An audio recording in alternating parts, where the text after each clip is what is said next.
നമ്മൾ വഴിയെല്ലാം ബ്ലോക്കായി, ഡെഡ് എൻഡൊക്കെ കണ്ടു. അതുകൊണ്ട് താഴേക്ക് നമ്മൾ ഇറങ്ങാൻ തുടങ്ങി. താഴേക്ക് ഇറങ്ങിയത് മെയിൻ കാര്യം നമ്മൾ ഇടത്തോട്ട് പോകണം. നമ്മുടെ ആ ട്രയൽ റൂട്ട് വച്ച് ഫോക്കസ് ചെയ്തിട്ട് വേണം പോകേണ്ട. അപ്പോൾ അതിനായിട്ട് നമ്മൾ എല്ലാവരുമായിട്ട് താഴേക്ക് ഇറങ്ങി കുറച്ച് ലെഫ്റ്റ് കട്ട് ചെയ്ത് അങ്ങനെ വാക്ക് ചെയ്തു. പക്ഷേ അവിടെയും ചെറിയൊരു പണിയൊക്കെ കിട്ടി. അത് നിങ്ങൾക്ക് ഇപ്പോൾ കാണാം.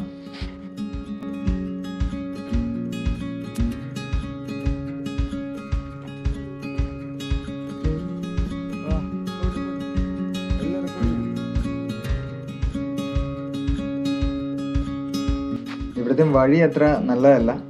പോകുന്ന വഴി നിങ്ങൾക്ക് കാണാം, അത്യാവശ്യം കുറച്ച് റിസ്ക്കിയാണ്. എന്നാലും നമ്മൾ കുറച്ച് മുന്നോട്ട് തന്നെ പോയി നോക്കി എന്താണാകും എന്നുള്ളതെന്ന് അറിയത്തില്ല.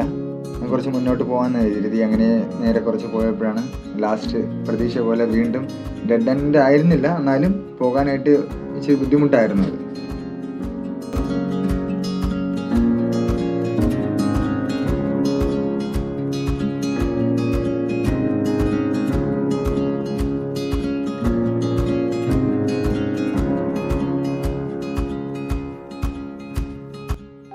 ലാസ്റ്റ് നമ്മൾ പെട്ട സിറ്റുവേഷനാണ് ഇപ്പോൾ നിങ്ങൾ കാണുന്നത്.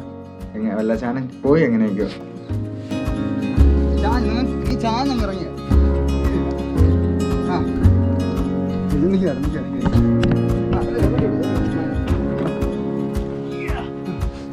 ഓക്കേണ. അടുത്ത 1000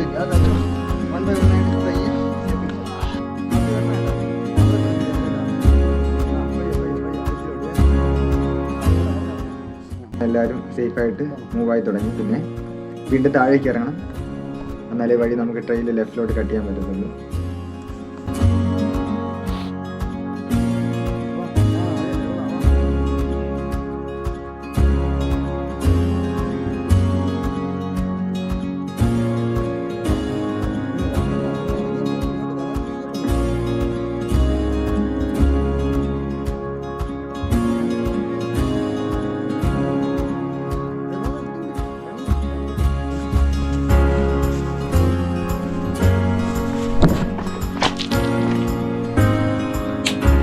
എന്റെ മുന്നേ ചാടാൻ നിൽക്കല്ലേ, ഞാൻ കണ്ടില്ല ഇത്ര.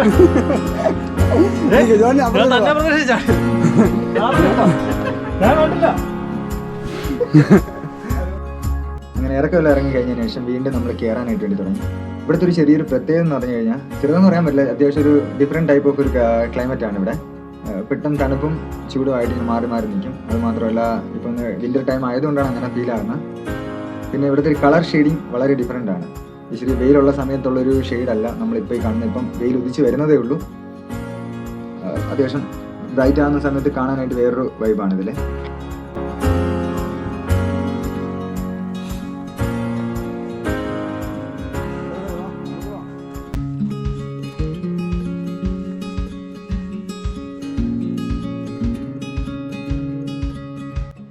നല്ല മഴ ടൈമിൽ ഇവിടുത്തെ പാറകളൊക്കെ അത്യാവശ്യം നല്ല ഈർപ്പമുള്ളതാണ്. ലാൻഡ് സ്ലൈഡൊക്കെ അത്യാവശ്യം നല്ല രീതിയിലുണ്ട് ഇവിടെ. ഇച്ചിരി ഈ പോകുന്ന വഴിയൊക്കെ കുറച്ച് ഡേഞ്ചറസ് ആയിട്ടുള്ള ഏരിയയാണ്.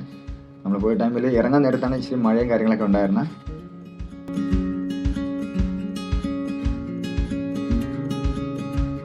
ഇവിടുത്തെ കളർ ഷെയ്ഡ് മാറുന്നത് നിങ്ങൾക്ക് തന്നെ അറിയാൻ പറ്റും. ഈ സൂര്യൻ വരുന്നതനുസരിച്ച് അതിൻ്റെ പാറകളുടെ നിറത്തിനും അത്യാവശ്യം നല്ല വ്യത്യാസം വരും. പോകുന്തോറും ഓരോ സൈഡിലും ഓരോ ചെറിയൊരു ലാൻഡ്സ്കേപ്പ് പോലെയാണ്. ലാൻഡ്സ്കേപ്പ് മാത്രമല്ല, മൗണ്ടൻസിൻ്റെ കളറിന് നല്ല വേരിയേഷൻസ് ഉണ്ട്. അങ്ങോട്ട് പോകുന്തോറും നല്ല ഫുൾ റെഡാണ്. ഇവിടെ ഇച്ചിരി ലൈറ്റ് ആയിട്ടുണ്ടെന്നേ ഉള്ളൂ.